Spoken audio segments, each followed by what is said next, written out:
Hey guys, hope you're all doing well. Back in Alabama, went to my grandfather's funeral on Monday of this week. I'm still processing, his passing. But with time, will hopefully come some closure. But I'm worried about my dad in particular because it was my dad's dad. I just know he's hurting, and I can hear it in his voice. And he's a good man, and it sucks. It's part of life, but it's just so unfortunate. But thank you for those of you who commented on the last video and offering condolences. Very much appreciated. I didn't comment on anybody's. I didn't reply to anybody's comment, but thank you. Very much appreciated. So I was excited upon getting back home, not only because it's nice to come home, but because I had a really, really awesome vintage pack that was coming in the mail. But some vintage packs, especially if they're not shipped exactly right, they're so fragile and they're so vulnerable to getting damaged in transit. And I've talked about on this channel a lot about how damage happens after packs are graded, when the gum shifts and things like that. I've got a really cool pack to show you that got damaged in transit. It already had a little bit of damage, but then the damage got worse, got exacerbated, was worsened during shipping, and what made it so bad is the seller didn't ship it in a box. He shipped the pack in a bubble mailer, and he put the pack in a plastic bag, so there was nothing to stop the pack from shifting around. When you're shipping a vintage pack, it's best to put it in a box of some kind to avoid the pack shifting too much. And you can put, packing peanuts, whatever else in there to avoid this situation that I'm going to show you. Really cool pack and a cool story. One of the true oddball releases of vintage baseball cards. So I hope you enjoy seeing it, but I'm bummed about the damage. Okay, so this is a 1960 Leaf baseball pack that was GAI graded near mint to mint plus 8.5. It's a Series 2 pack, and you'll notice that this has a marble in it.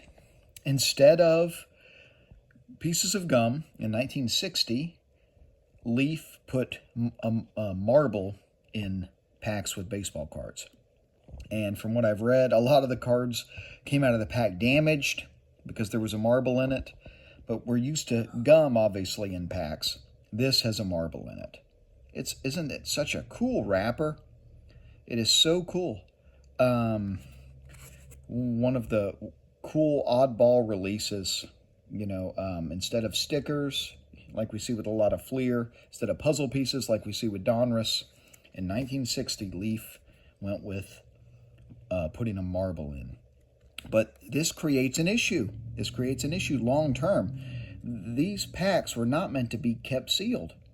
They weren't thinking, what's the condition going to be like of this pack, 65 years later?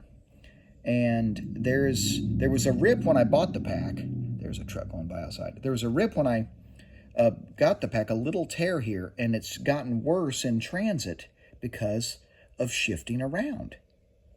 And so you can actually see, you could see writing through there. See the letter A? You could see writing through. This tear has gotten worse from when I bought it.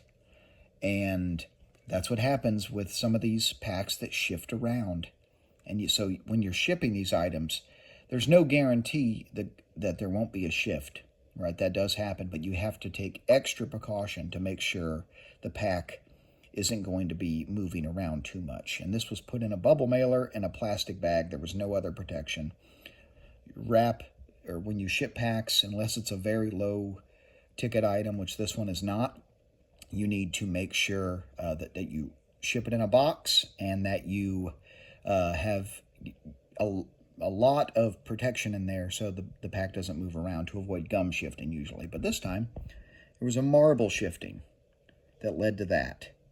So, really cool item, though. Look at that thing. A really neat pack. And These don't turn up that often. There's a PSA graded one on eBay right now that looks like shit. I'll challenge you to look it up yourself. It looks nasty because these packs, again, I haven't really seen a pretty looking one. They all look, really weird, kind of, lots of weird creases in it because there's a marble in here. So that's what I have for you guys. Hope that was interesting and informative. Marbles. That's crazy stuff.